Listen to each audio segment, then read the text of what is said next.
My guest for this episode is the one and the only Gregg Champion. I'm going to call him Dr. Gregg Champion just because why not? But Gregg is the co-founder of Startup Wellness and Startup Recovery, both absolutely incredible programs and really beautiful spots as well.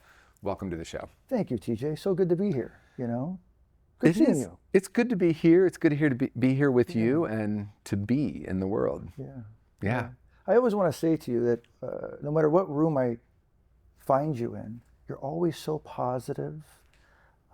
You always have people around you, And I think to myself, if you're in that room, I know I'm in the right room. Oh my gosh, Gregg. That is the kindest thing I've heard in a long time. Thank you. And I'm gonna take that in because you and I, one of the things you and I have talked about is how we do find our people that we collaborate with, and in the work we do, and behavioral health collaboration is so important, and to know who is coming from the highest level of purpose and integrity is so important. We've had that conversation, and I have a little saying that I like to say, good people know good people. And if you're introducing me to somebody, I know you signed off on them, and I certainly can engage with them and embrace this new relationship with a friend of yours. Oh, I love that. And I'm thinking back, I'm just going to dive right in with you because I usually talk about the whole concept of unharmable, but I actually want to go back to an experience you had where you had an opportunity to actually live this. And I was reflecting on being at your open house. Your beautiful new space, and there's a reason you have a new space. So I'm wondering if you'll just absolutely dive in. So, I sit here today with grace and kindness and empathy and resilience. And the reason why we had an open house is because on January 7th of 2025, the fires of the Palisades took my business, took my house, and took the schools that my three daughters went to. Wow. And, TJ, I have blown up my life before. I have burned down the house, metaphorically, in my addiction and my alcoholism, and also in my sober life. And so this was a new experience for me. A lot of questions. Why? Why? And, that open house was such a celebratory comeback story. And we specifically invited certain people to be there. Those people, like you, were in our corner from day one. How can I help you? What can I do? Let me be of service. And it's just like I go back to that day. And I looked around and I saw you and I saw others, and I was like, holy Moses, I love that person. That person loves me. That person is so good with my kids. That person's a wonderful clinician, recovery coach. And and it was really a celebration for me and my partner Patricia Myers and my other partner Jeffrey Van to really go, we've come a long way. We could have folded up the tent. We could have said, all right, that's a sign for us to shut down. But we're in the business of helping others. We're in the business of helping others. That's simple. And we're all three mission driven. And I think that as long as there was a spark and there was a way to patch holes while the boat still sailed, we were going to continue to row. And I always say, just get in the boat and row with me and let God be the rudder. What's fascinating about this is the thing that you said that I want to lean into a little bit is to be mission driven. And that sounds great, but to truly practice that, I think you and I, because of our own personal experiences, right? Yes. And you named it, right? It wasn't just in my addiction, but I blew up my life around 20 years sober, which I've freely talked about many times. But it was interesting because during that time was when I had a deepening of the awareness that there's a place within me that's unharmed and unharmable. And when I think about your story, and the reason I wanted to start with that is what transpired for you around continuing to stay on purpose? Because for me, when things fall apart, there's an opportunity to emerge. And you quite literally were a phoenix from the ashes. In this case, it was literally the ashes. So, with the name of your program, Unharmable, I thought to myself, in life, what have been some signs for me? And I've had friends tell me, lifelong friends tell me that one of your superpowers, Gregg, is you're always an optimist. And as I look back, and as things have been, you know, you get to these crossroads and you have to get over the blocks, I have been optimistic. But in terms of what I feel is that in my position in the community, someone who is a leader in the 12-step program, who is a community leader in the Pacific Palisades, certainly I try to be a guidepost for most people in our field. Yeah. As I'm accessible. And so I thought to myself, well, listen, you're going to have to stand tall, walk the walk, suit up and show up. And out of that, what you're going to show everybody is that you are not going to drink or use no matter what. And what I can tell you is that that fire was on Tuesday, and I normally do a meeting on Thursday nights. Everybody's like, are you going to cancel? I said, no. We're going to invite our guest speaker in. We're going to invite the community in, because we're going to show them that, guess what? Recovery goes on. Yeah. Recovery goes on. And so I will say this, TJ. It was tough, and I've said this before, that about 35 days past the fires, someone approached me and says, hey, how you doing? And I said, you know what? I think there's going to be a lot of relapse and a lot of addiction taken up, a lot of alcoholism accentuated because of the fires. I think there's going to be a few divorces and a couple suicides. Yeah. And he says, why would you say that? I said, well, I have 30 years of sobriety and I've thought of all three. Yeah.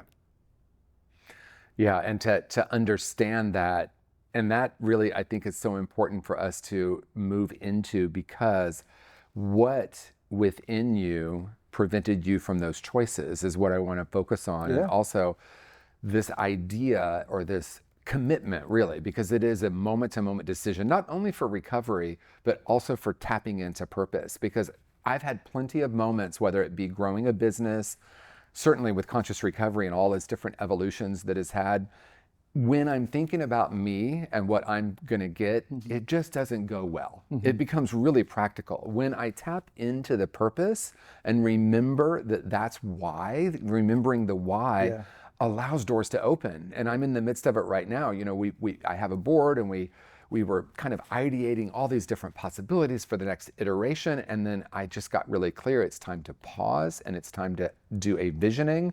I brought in my friend Joan to do a visioning, and from that visioning came service, came who have we come here to be? The details are far less important when I know that.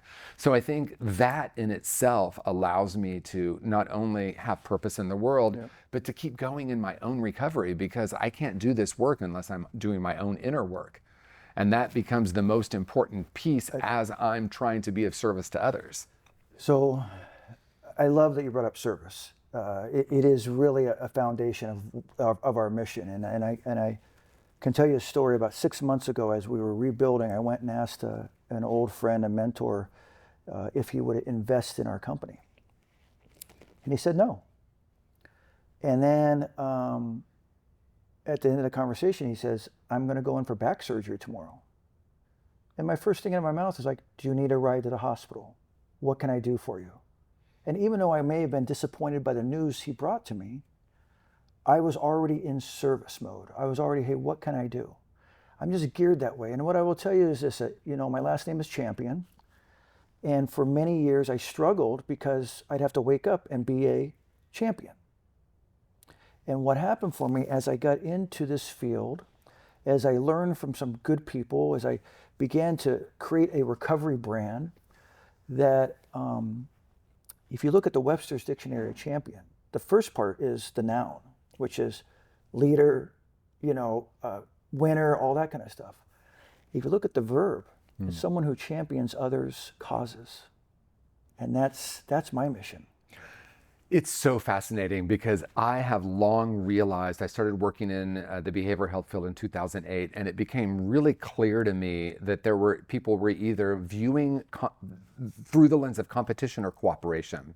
And when I champion someone else's mission and purpose, in other words, when someone has a victory, I celebrate that. Totally. Now, what's interesting, Greg, like that wasn't always true for me, Yeah. because I had to do some of my own healing. Yes.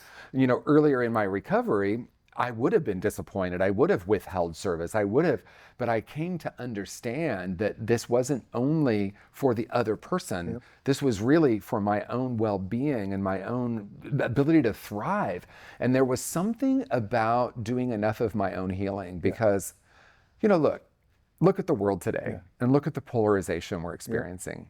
And to me, it's so clear that it's mostly unhealed trauma projected outward.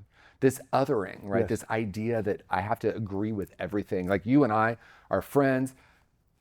I'm sure there's places we agree. I'm sure there's places we don't. And isn't it interesting that that doesn't matter to me as much as the purpose and the mission and who we've come here to be? Yeah. It's, you talk about that agreeing with people, right? I just think that's old stories that people hang on to. Yeah. That you have to change. You have to evolve. And, I think in terms of, so I used to work in Hollywood. And it was so transactional, TJ. Yeah. Hey, I'm going to get you 2 tickets to the Jay Leno show as long as you get me on the red carpet. And I operated that way for 10 years. And then slowly as I evolved in recovery, as slowly as I got more in this field, it was more like, I'm just going to do stuff for you because I know how the ripple effect works. That's right. I'm just going to keep doing stuff. I don't need anything, but I know it'll come back around. And that is the gift that I have found in my own recovery, in the growth you talk about, that emotional sobriety, that kind of comes around in year 20, by the way. I'm just going to tell you, does. It comes around in year 20. And then just allowing for, just give of yourself. I'm sure you've been on many late night phone calls trying to get someone into treatment. Yeah. And you're not going to make a dime off it, but it doesn't matter. You want them to go to a program that you talked about earlier that has ethics, morals, and integrity. Yeah. And as we talked, there's only a certain amount to do, and I want to make sure that person gets there. Well, and there's a trend that's happening in our field where people are calling out the unethical programs, and I would much rather celebrate or champion, if you will, the ethical programs are the ones that I see doing the work for the quote unquote right reasons. Yeah. Because, I think there's so many layers to the conversation, but in the end of the day, I can absolutely feel when someone is dedicated. And I agree wholeheartely about the 20 years. I just celebrated 40 years, as you know. You were at my party. Thank you. By the way, this is what. So the anti-aging drug, if you want to know what it is, it's sobriety. It is right sobriety. Here, right here. It's sobriety and it's consciousness too. Yeah. And what I mean by consciousness is how I view myself. Yeah. I meet people my age, my chronological age, and they're talking about their knees and they're talking about, I'm like, oh, no. And they got big bellies and not the conversation, not the conversation. No. Effervescent energy, right? And I have more energy than I've ever had, quite frankly. And it's because purpose and service. I want to just be a little transparent about something, because you talked about the 20-year mark, and the 20-year mark was a pivotal moment in my life. I had been in my fabulosity, and my fabulosity had served me somewhat well, but I felt emptier and emptier, and I was kind of, back to like singing and dancing and doing a show. Okay. And I was like, no, there's something that wants to emerge. I want to get back on purpose spiritually. Yeah. And when I said that and I went back to school, my whole world collapsed. I lost everything.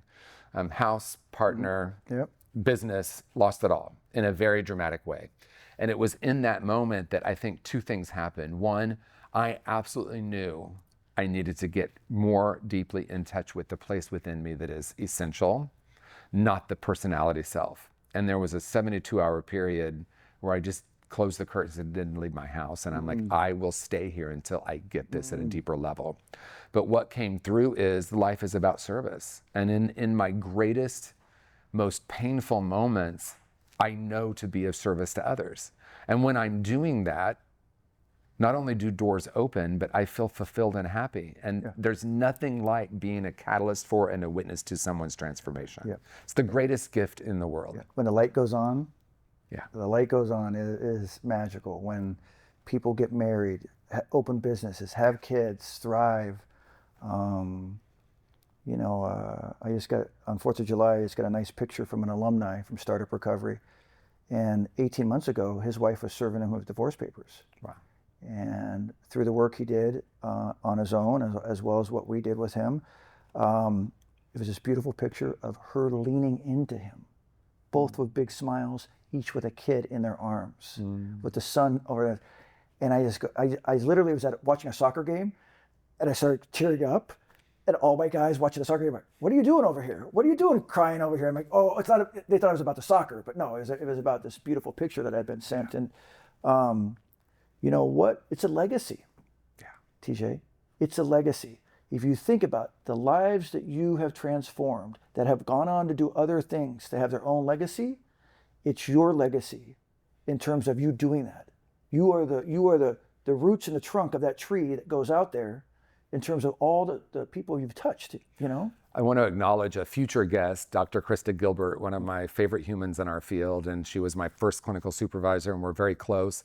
I remember asking her when I was in the point where I was shifting out of working in treatment and creating conscious recovery, because I knew the profound work that I had the blessing to do with individuals. I wanted it to grow to something much bigger.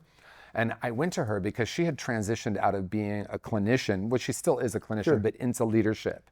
And she said, I realized at one point that I would be able to, through my work, positively impact people who I will never meet. And there is something about that, when she said that ignited a fire within me to write Conscious Recovery, to write all of my books, to create the curriculum, to train clinicians, to, you know, I think I'm one of the most tenacious people I know. I know you are as well, but I have this drive, and this drive is always about purpose. And that when she said that, I was like, oh my gosh, it's showtime. I'm ready to affect people who I will never meet. And there's something about that that's so profound that when I lay my head on the pillow, it's not because, oh, look at all the wonderful things I did, but what a gift that I get to share what was given to me in my early recovery when I was suicidal and I met a woman who changed my life. I get to now do that on a larger scale. And it's a blessing. It's an honoring of her, Mary Helen, my mentor. Yeah. It's an honoring of all the people who helped me in 12-step and in spiritual community and therapists and everyone. It's like the greatest gift to share that. Yeah. This person in your life, she was a mentor to you, right? And for me, mentorship is so important. And we brought mentors into Startup Recovery. We call them sober mentors. And what they are is people of long-term sobriety and long-term success. Yeah. And we pair them up with each client to say, hey, you can talk about two things that are very important: sobriety and recovery and career, right? And so I know mentors have been very important to me. And I want to touch upon, when you're talking about being directed and basically channeling the conscious recovery, channeling your curriculum. Yeah. If I can share a story with you, I was 10 years ago, I'm working as a producer and director of commercials. The company's not doing well. I have some bosses above me that are toxic. People are leaving. They said, you got to take a pay cut. And I'm just like, you know, so I bring this news to my wife and I say, hey, listen, I think I need to change careers. And she says, well, what are you going to do? I said, I don't know. She goes, well, I hope you can figure it out, because we live in the Pacific Palisades. Our kids go to private schools, and I like nice things. Okay? And I'm not willing for that to change. Yeah. So, you know, she looks at me one more time. She goes, what do you think you're going to do? I said, I don't know, but I want to get paid for being me. Yeah. And what happened after that, TJ? 4 days later, I'm sharing at an AA meeting at the podium. I talk about getting sober in my early 20s. I talk about being a creative in Hollywood. I talk about starting my own company and bringing on 100 interns over my, and mentoring them. I talk about teaching entrepreneurship at USC. I talk about sponsoring all sorts of people, about being a good girl dad, all this, 20 minutes, done. And when people come up to you and they thank you, this little old lady comes up to me, and she's like a female Yoda. You would make a great group facilitator. And I said, ma'am, no disrespect, but what's a group facilitator? And she goes, it's someone who takes their version of recovery into IOPs, sober livings, and treatment centers. And I said, what's my version? She goes, what I just heard in 20 minutes. And that was the launching point to Gregg Champion getting into this field, Gregg Champion co-founding Startup Recovery, Gregg Champion having his own curriculum, the Recovery Playbook, right? And like on a daily basis, I'm a walking St. Francis prayer. God, make me a channel, and we just go. And when you said that, I go, he is me and I am him. We just have two different curriculums, but they're going to serve. That's right. They're going to serve, to your mentor's point, they're going to touch people we won't even meet. Yeah. And what's so powerful about that, I just had chills when you said something. I'm going to go back to it because I recently, as I said, went through this transition with my board, and we were trying to figure it out. And when we're trying to figure it out, it's not that much fun to start with, and doors don't seem to open, right? And so we were trying to figure out what the industry needed, what the field needed, how conscious recovery can support that. And there was a moment when I said, what do I want? What do I want to offer? Who have I come here to be? And when you said, get paid for being me, that's what I'm launching now. It's like, oh, and Krista looked at me and she said, if you could do 3 things, what would they be? And I was able to name the 3 things. And that's what we're doing now, the 3 things. And Clarity. To live on purpose in that way, and to simply, how cliche is it, but how true is it, find work that we love and we never work a day in our life. I don't feel like anything that I do is work, and I sometimes it's 14 hours. I just feel energized by it, and it's my greatest message to clinicians in the field. We talk about burnout, and there's this old cliche, but I think it's funny. It's a story, actually. There's a therapist and a spiritual practitioner, and they share office space, and they're going down the elevator together, and the therapist said, "Oh, I had 8 clients today. I'm exhausted." And the spiritual practitioner said, "I had 8 clients today, and I've never felt more energized." And that, I'm not speaking ill of therapists, but the model that I'm here to fix a broken person is exhausting. But to be a practitioner of spirit is to see in someone that which maybe they have forgotten. They came in with it. It's the truth of who they are, and that's that place of unharmability. And how much different is it for me to sit with someone and to just hold that space while they're telling me the story. My friend Melissa Stevenson said, I hold someone in their greatest pain and their greatest possibility. And when I'm holding that in the same moment, something really magical happens. That's it. I'm glad you brought that up. I think to myself, I'm a recovery coach, and I really, my goal for people when I work one-on-one is to move their life forward. I'm not the go back guy. That you're going to find that somewhere else. I'm going to move your life forward. And what I find, we came up with this tagline that it comes from my own recovery: shifting addiction to passion. Shifting addiction to passion. Because here's what's going to happen: this addict alcoholic is going to stop drinking, stop using, but it's always going to have that risk-taking personality, that addictive personality. And if you can move it forward, you're an example. You're an example. Right? The tenacity the tenacity you talked about. If you can move it forward, guess what? They're building companies. They're opening flower shops. They're doing all sorts of powerful things, right? And I think that this is a non-clinical term, but I know this fits for you and me. We have functional ADD. We have functional ADD. I love having ADD. I get a lot done. Are you diagnosing me? Oh yeah. Is that what's happening? I just diagnosed you. You have functional ADD. Correct. I will own that. Right? Look how much you can get done. It's true. Right? Leave me alone. I'm going to go do my thing. And guess what? I'm going to get a lot of shit done. Shit's okay. It's interesting. It's so interesting because once I've tapped into that purpose, there is an infinite amount of energy. And we get to use that, right? Use those skills. I mean, I always say the best entrepreneur is a former drug dealer, right? Because we've seen it time and time again. But there's another thing that you spoke to that I think is important. I love extensive studies. I like to read extensive studies, and they usually come up with something that we already intuitively knew. And there was an extensive study done on habit change, and they distilled it down to a simple thing. We don't change habits based on what we don't want. We changed habits based on what we do want. And yet in some recovery circles, we say things like, I never want to forget how bad it was, so I don't repeat it.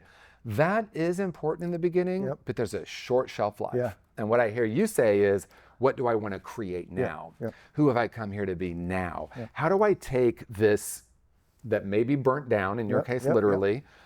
Many of us have burnt down our lives in other ways. How do I take that experience then and harness that to be a purpose and to create something? And when I'm in that the habit changes. Yep. The habit of seeing myself differently, and that's why I say consciousness itself, how I see myself and how I view myself, that is the part that keeps us young and vital. Yep. That being of service and being on purpose, there's no drug like it. No.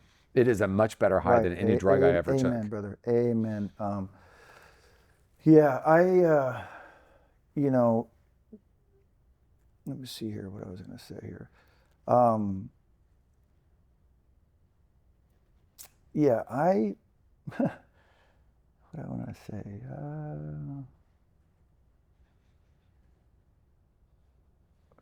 So let me tell you. So in terms of the fires, I was very bitter for probably 9 months. Yeah. Very rageful, blaming this, that, and the other. And then there's a little blurb in 417 in the big book of Alcoholics Anonymous that said, nothing happens in God's world by mistake. And I was able to go that day of the fires. There was a lot of human mistakes. So I'm going to go put that on them. But what I want to tell you, TJ, is that I believe someday, maybe it might be in a forum that you and I are both at, that I will say this: if it wasn't for the fires, I wouldn't be here doing this work right now. That's right. That's right. I can promise you that. If it wasn't for my business collapsing and me going bankrupt at 40 years old and 20 years sober, Yeah. I absolutely would not be sitting here with you. As a matter of fact, I had some time, you know, I don't know if you know my story, but I did a little 100 days in jail in sobriety over a business deal. Okay. And it came down to my lawyer sitting with me and saying, you have two choices: throw him under the bus or throw yourself under the bus. And I said, that's not a choice. Yeah. He's like, yeah, you're right. I'm like, I don't think you're going to like what I'm about to say. Because I knew that I had to say, I didn't really like the idea of throwing myself under the bus, but I definitely knew I couldn't do that with him. Yeah. This was my friend of 25 years who had relapsed and who had stolen, and I just wasn't ready to say, let's throw him under the bus. I didn't want to Also, blame. you probably knew you could do the 100 days. Well, and he couldn't.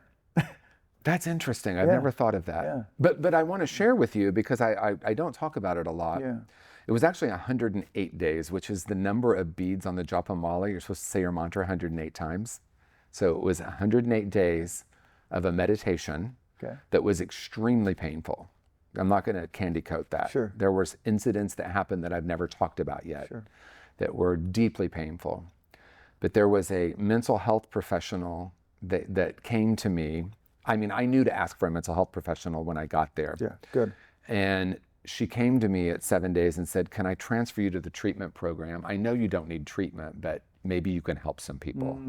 And when she said that, and I went to, and it was this Delancey Street model, and it was like people yelling and screaming at each other and tearing people down. It was heartbreaking. And yet, I knew I could be of service there. And I would sit with guys. That's the only thing that got me through that. Yeah, that's how you did your time. That's how I did it. Yeah. And, you know, 20 years sober, 23 years sober, whatever it was. I mean, it was wild. And, you know, I remember going to AA meetings would come in, and the guy in the front said, I can tell you this, if you don't drink or use, you'll never find yourself back in here again. And you're like, I'm not going to raise my hand and say that's not necessarily true. But the reason I say all this is because I instinctively knew a couple of things. Not I knew I should. I instinctively knew to feel the pain, allow myself to feel the pain, allow myself to be in the experience without pretending like it wasn't painful, but also to be of service in the midst of it. And she came to me, this mental health professional, and said, I could probably lose my job for this, but can you find someone with the initials? And she gave me this guy's initials. And that guy saved my life because he was going through so much pain. And I remember just sitting with him for hours. You know, he was recently engaged, and then he found himself in jail, and she might be leaving him. And those moments transformed my life. And it was in that quiet time that I had the idea to do a show, the idea to write a book, the idea to create curriculum, the idea to work in, all of this. You know what it sounds to me is that And I know it's 108 days, it's in jail, there's things that go on every day in those kind of places, but it was really a rehab for you. You know, it was a rehab for you. It was a place for you to push the reset button. Yeah. You certainly probably read a lot more books than you normally would because you had the time. Yeah. And as they say sometimes, it's probably your second surrender. Yeah. And you show me anybody with 10 years sobriety, 20 years sobriety, they've had a second surrender. Yeah. Through bankruptcy, divorce, their house burning down, whatever it is. It really, because here's why, you're not going to drink or use no matter what, because you know where that's going to take you. But you might jump off a bridge, you might have an inappropriate relationship, you might gamble your kid's college fund away. You're going to do some behavior that's going to, you know, basically cause the same amount of damage. That's right. And, you know, a lot of famous people have gone to jail. Yeah. And gone on to do great things. Well, it was because I understood. Yeah. I had the calling to go into this field and to do spiritual work. I had gone back to school and completed my 5-year program. Yep. I had already started working in this field. This was from way before, but it took a long time to catch up, you know. Yeah. And I knew instinctively that this is exactly what was required for me spiritually to really get. And it was in that time that I did that 72 hours, and it was in that time that I realized and discovered that place of unharmability, and it was that awareness that regardless of what I've done, because I had stuff I needed to be accountable for in that, regardless of what had happened, regardless of my friend doing what he did, and by the way, I got a call 6 months after that he had died by suicide. And it's even wilder, 2 weeks later, oh no, he didn't. And then 3 months later, died in a car accident. So I have no idea what the truth is, but I know that like the care of my soul, I knew what I needed to do. And I have people that say, if you weren't guilty of this, why would you blah, blah, blah, you know? And I said, I don't think you understand. I knew spiritually what I needed to do. And I knew spiritually there was a deepening that needed to happen. And I said yes to that very willingly. So I think nothing in God's world happens by mistake. I created meaning from that transformed my life. Let me ask you, I need some advice from you, and I need, I think others will, but letting go of something, what are some steps that people can use when certain things don't serve them anymore? But it's tough to let go because of X, Y, and Z, and it sounds like you've done that many times in your life, and I would love some field notes. Well, language is really important to me, and at one point I woke up and realized rather than letting go, I'll say living beyond. Okay. And the reason it's important is so in my model conscious recovery, instead of coping mechanisms, I call them brilliant strategies. A brilliant strategy might be looking good. It might be, you know, getting into debt. It might be addiction. It might be gambling, right? We tend to look at those as something bad or wrong or negative, and we need to get rid of them. Instead, I go back to the brilliance they once were and where it originated. And it 99 Say it again, the brilliance? The brilliance they once were in the beginning, right? Like drugs and alcohol saved my life when I was 13 or 14 and I discovered drugs and alcohol. Absolutely. I felt so empty and damaged and broken. And I don't know if I hadn't had the drugs and alcohol, I don't know if I'd be sitting here in this way. Right. So they're not bad or wrong. Yeah. They were brilliant. Yeah. So I start with that because I actually have this little 4-step process, and step 1 is gratitude. Okay. I'm so great. We're going to use drugs and alcohol as the example, right? There are plenty of others. Thank you, drugs and alcohol. You have been the most amazing friend to me. Step 2 is list all the ways it actually did help. Write it out. Write all the ways it's helped me. It helped me with this. It helped me survive a family system. It helped me survive this sense of emptiness and brokenness. Then step 3, list the ways it doesn't serve me. Well, it actually makes me feel more empty. It causes more disconnection than the initial connection. It causes problems in my relationships. It causes problems in not showing up to work, all the stuff. But we tend to start at step 3. Instead, it's like, no, I'm grateful. They were brilliant. They helped me. They saved my life.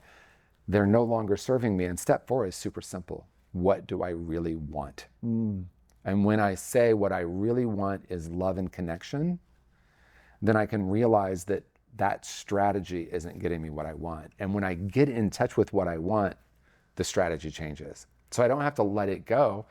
I just no longer desire it. Good stuff. That's good stuff. You brought up earlier what I don't want and what I do want. Yeah. It's so funny how you and I are so connected, because that's one of my coaching sessions. I love it. I make 2 lists. I give it to a client. I go, we're going to make this list, what I don't want. And the way I came up with this is, it's apropos because today's my wedding anniversary, but the night I met my wife, you know, we were engaging. She had a couple of Red Bulls and vodkas. I was sipping on my Sprites. We did this. And then she finally says, how do you not have a wife or a girlfriend? And I said, well, to be honest, I'm recently divorced. And like Elaine from Seinfeld, she pushes me and she goes, me too. That's not what I thought you were going to say. I love that. Pushes me too. And then all of a sudden we had this bond, recently divorced. And she goes, I now know what I don't want. That's amazing. Okay? And so all of a sudden, as we started dating, I realized I'm on the what I do want. She wants a sober guy. She wants a guy who has a job, guy who has routine, guy who has friends. And so all of a sudden, that's how we did. And also when it came for me to be a coach, I'm like, this is perfect for clients.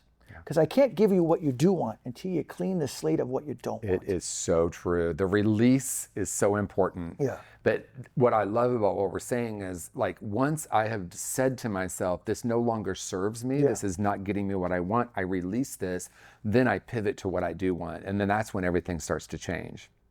Yep. Believe it or not, we only have a few minutes left. I'm wondering if there is anything present for you that we haven't talked about with this idea of discovering a place that's unharmable, or how to stay resilient in the midst of challenging times, or how to stay resilient in the midst of like beautiful times. Well, I watched an interview with Tom Hanks, who recently turned 70, I think the other day. Oh. And what just an American icon, right? And he says, he likes the phrase, this too shall pass. But many people relate it to something bad. But he goes, you also have to put it on something good. Yep. And so I am a big believer that when things are going well and all of a sudden the bank is full, there's good food on the table, right? Good health, and all of a sudden you better prepare for the valley. And then if you're in the valley, you kind of got to know that, guess what? The peak's coming. And that I know when I was in my addiction, my life was like this. Yep. Like this. And what has happened over time is my life is still that way, but it's like this. Like this. And I'm just on the wave and I'm riding, and I just know that my purpose on the planet is to be a good husband, be a present girl dad. What a gift that has been for me. Be a reliant business partner, a wise mentor. Part of that functional ADD is I do like wearing many hats. It keeps my interest. Yeah. And I know this about you two, TJ, is that one thing about our lives, we never have the same day twice. True story. And I need that. Yeah. I need that. I can't go sit in a cubicle. I can't be a bus driver driving the same bus route for 30 years. Things have to be moving. I love what you're saying about the up and down, because when I discovered or rediscovered this place of essential wholeness within myself, it's like from that place I can observe the ups and downs of life, and I'm less, pulled in different directions by them. It doesn't mean that when things are difficult, it doesn't hurt, or when things are what I perceive to be great, it doesn't feel great. But Buddha 2,500 years ago said the definition of suffering is clinging to what we want and averting from what we don't want. So this middle way of, I know who and what I am on purpose, and I am essentially whole and complete. And from this place, I witness and observe life. And yeah, we're on planet Earth. I love what Pema Chodron said. She said, if you are looking for a predictable life, you've come to the wrong planet. Absolutely. Right? Because the externals are always changing, but when I'm tapped in, I can say, isn't it interesting? Instead of, oh my gosh, the sky is falling, or isn't this wonderful? Oh, yeah. I remember when I was working full-time in treatment, and I loved this program I was working at. And I knew that I wanted something bigger. And I remember the moment I was sitting with clients, oh, this is going to come to an end. I love this so much, and it's time to go to something else. And there's no greater feeling than, like the old paradigm of like, this is no longer working, I'm leaving. No, this I love, and this too shall pass. Thank you, Gregg. This has been absolutely incredible. Of course, your contact information will be in the show notes. Beautiful. But Thank you. I appreciate you. I appreciate our friendp and the collaboration that we have. Likewise. And we're very aligned in many ways. And I really appreciate that you are one of my good people. Thank you. Yeah. As are you for me. Good.